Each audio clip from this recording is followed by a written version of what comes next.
This video is going to look at lesson 7. So this is kind of doing our loops practice. So again, I'm going to go through each level, kind of talk you through these so you can kind of start figuring out what's going on.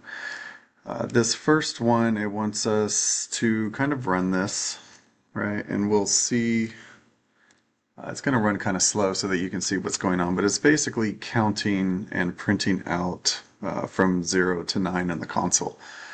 So when we run this program, we can see that we're creating our counter variable called counter. We're setting it equal to 0, and then we're running through. So when this was first, like when you first look at this, right, it's going to say counter 10. So when it runs through, it's going to go 0 through 9, right, which is what it told us it was going to do. All they want us to do on this one is edit this program to print the numbers 0 through 99. So if I want it to go through 99, then I need to set my counter, this Boolean expression here with this counter variable, to be less than 100, right, because it's going to start at 0. It's going to go all the way through 99 once this counter variable, because I'm adding 1 each time, hits 100. This will evaluate to false, and then it will stop. So I'm going to clear this out, run it again, and you'll see that it prints all the numbers from 0 to 99. So that's just kind of getting you used to changing this expression to adjust when this loop stops. So you can go ahead and finish continue once you make that change. And then we're going to look at the second level. So this one, it's basically the same thing. It's just saying hello, and then they've changed how they're increasing the counter by 1 every time. So rather than saying counter equals counter plus 1, they're saying counter plus plus, right? So we talked about that in the lecture video. That's just a shorthand version of this code. And when we first run it, it's going to print, hello 10 times. They want us to change this so that it will say hello 100 times. So again, I can just change that to 100, reset, and run it, and you'll see that I get a whole bunch of hellos printed out. All right, I've got a watcher over here, so I could see that once my counter hit 100, it exited that loop. There was no more code to run, so my app was done. So you can go ahead and finish, continue that one once you get that change made. And now this is going to simulate flipping 10 coins. On each loop, it appends another random 0 or 1 to the list. So we have this counter variable that we're going to use in our loop. We also have this var coin flips. It's an empty list, and I can see on line 6 that it is, every time this loop runs, it's going to append to my coin flips variable a random number that's going to be either 0 or 1, right? So we kind of know from the lecture video, I believe 0 was heads, 1 was tails, so we're just kind of creating a list of, heads and tails, zeros and ones as we go through this. So if I run this code, you'll see it going through its thing. I can watch the watcher over here and see how it's just kind of slowly adding to that. It also prints that out for me. Here's my list, starting with index 0. So I have a list length of 10, right? My indexes go 0 through 9. And I can see the value at each element in that list. So if I were to say, hey, what is my, coin flips index 5, that is 0, right? What they want us to do is add code in the spaces indicated to generate 10 random numbers between 1 and 6. So instead of flipping a coin, we're going to say we rolled the dice 10 times. And did we get a 1, 2, 3, 4, 5, or a 6? So if I scroll down, I can see that they kind of created the variables for me. So I have this counter 2, that I'm going to use in a second while loop. My dice rolls, it's similar to my coin flips in that I'm creating this dice rolls variable. It's going to be an empty list to start, and then they want me to add the while loop to go through this second counter and generate a random number between 1 and 6. So I'm going to go to my controls where I will see my while loop, and I am going to drag that out. I know that I'm going to do this as long as, my my counter 2 is less than, they wanted me to do it 10 times, I believe. Yeah, 10 times. So each time this is true, I want to use append item. Right, and I'm going to append to my dice rolls what I'm going to append is then a random number. Right, and this time I know the lowest number on my dice is 1, the highest number is 6.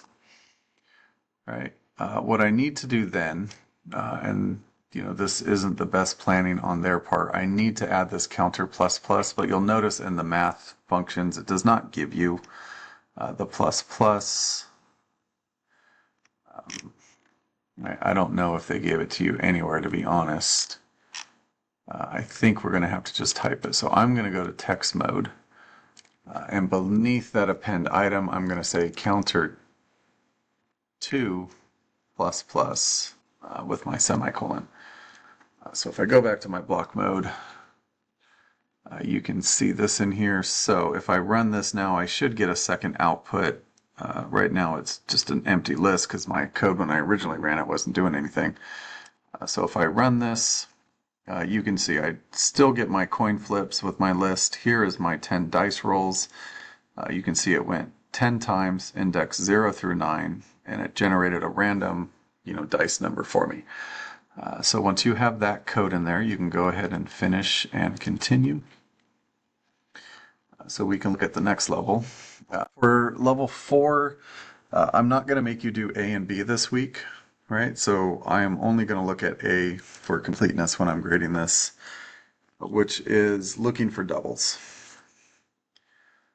right? So let's go ahead and read this. What this one is doing, we're going to create and assign a variable. We got counter 0, roll 1, roll 2, and we need to update this so that before the loop, create a variable, keep track of the number of doubles. All right, so the first thing I need to do is this first one, do 1. So I'm going to create a new variable. I'm going to call it doubles. This is going to be a counter variable, so I'm going to start it at 0 so I can add to it each time I find a double. Second, at the start of the loop, update the conditional statement for the while loop so that there are 100 rolls. Right. So right now it just says counter.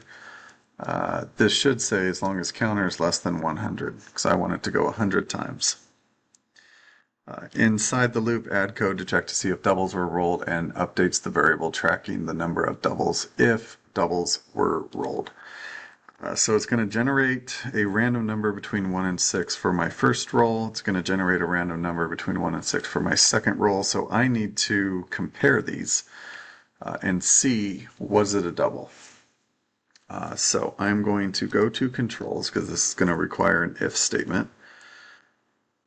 All right, and basically what I'm going to say in here is I'm going to check for equality, and I want to say, hey, if roll 1 is equal to roll 2, right? Because if it gives me the same number for roll 1 as roll 2, then I know I rolled a doubles. If that's the case, right, then again I need to add 1 to doubles. So I'm going to go to text mode and say doubles plus plus. All right, that's my shorthand version to add 1 to doubles. So I know doubles is going to start at 0. This loop's going to start. It's going to run 100 times. Anytime roll 1 and roll 2 match, it's going to add 1 to doubles. Either way, it's going to add 1 to my counter, and then it's going to console log this out. So after the loop, update the console statement to include the number of doubles rolled. So basically, what I want it to say is number of doubles rolled out of 100. I need to concatenate that doubles variable on here so that it will give me a count when it runs. So if I run this code, right, let me speed it up. You can see that as it went through, it 18 times it rolled the same number for 1 and 2 randomly. If I run it again, I get 21. All right, so each time I run this, it's going to roll the dice, each die, right, 100 times. And anytime those numbers match, it's going to find that they matched using this if statement and then add 1 to my doubles. So I can go ahead and finish and continue. All right, so again, you don't have to do B. So we're going to go to level 5. So for this one in JavaScript, a for loop is a shorter way of writing a while loop. So we're going to start looking at for loops. You'll recognize that it is the same three parts. So this var I creates my counter variable. Here's my Boolean expression. Here's my iteration counter. So I can add one to I each time and finish when I need to. So do this. Read the program, run it to see how it works. So if we run this, we should see that we're going to console out 0 through 9. I want us to change this so it goes 0 through 99, which means I just need to change this to 100, and then if I reset and run, it should go all the way to 99. All right, so you can finish and continue once you make that change. So we're going to go to 6 now.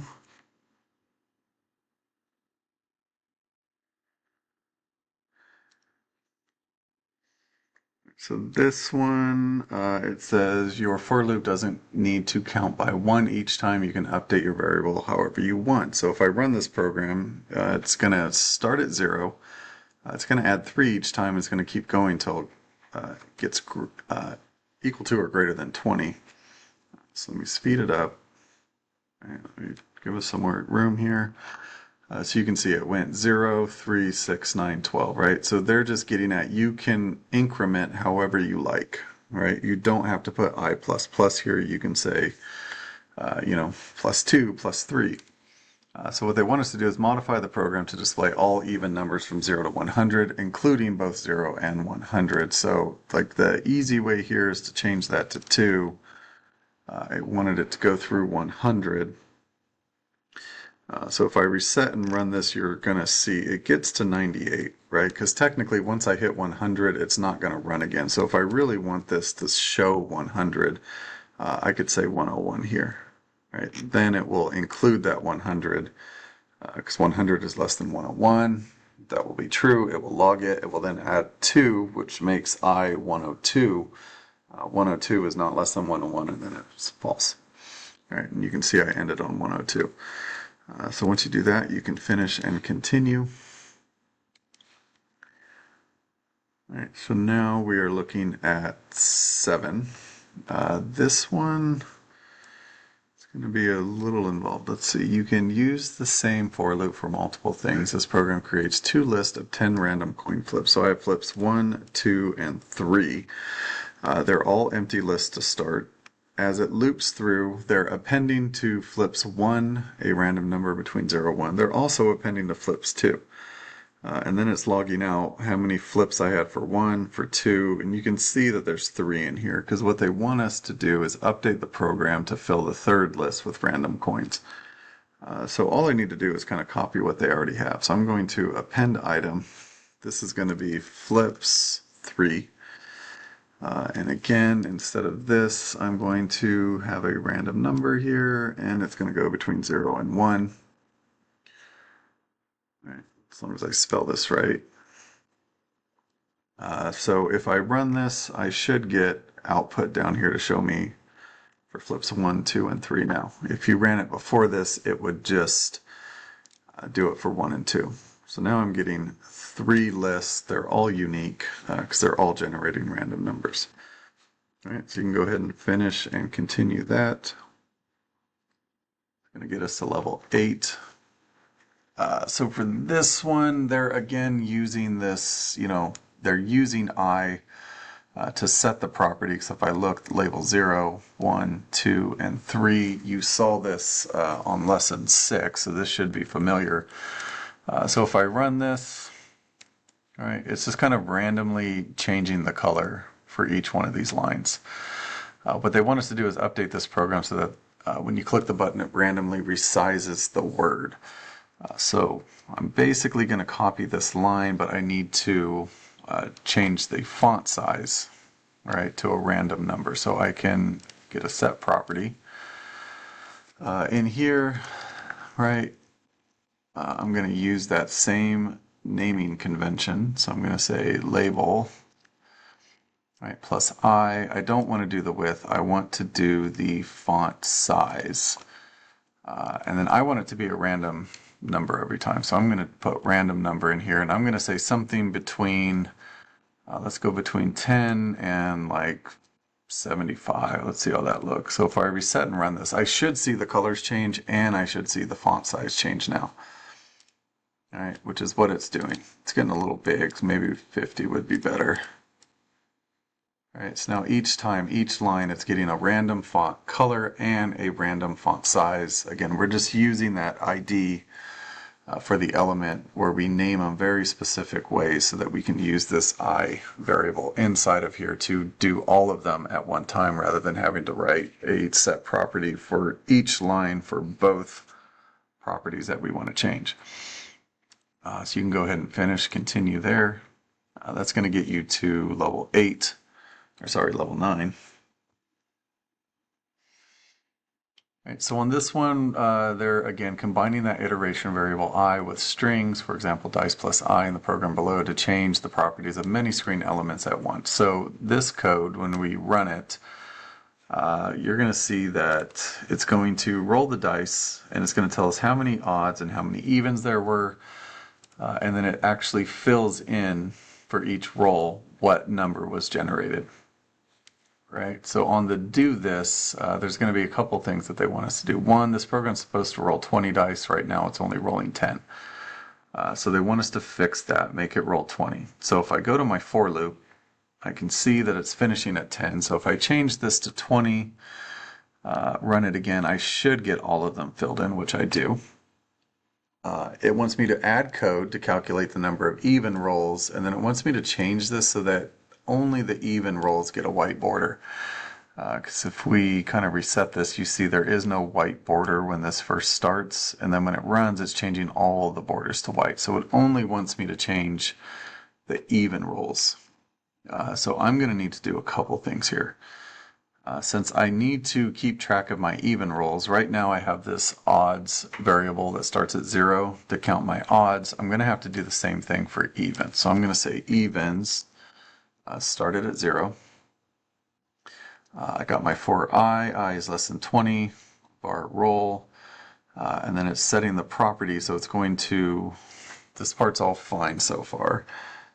This set property is going to need to change, right? Because I don't want to just set the property for this border width every time. I only want to do that when I have an even number. So this if right here is checking to see if it's an odd number and then adding 1 each time so that I can get my count.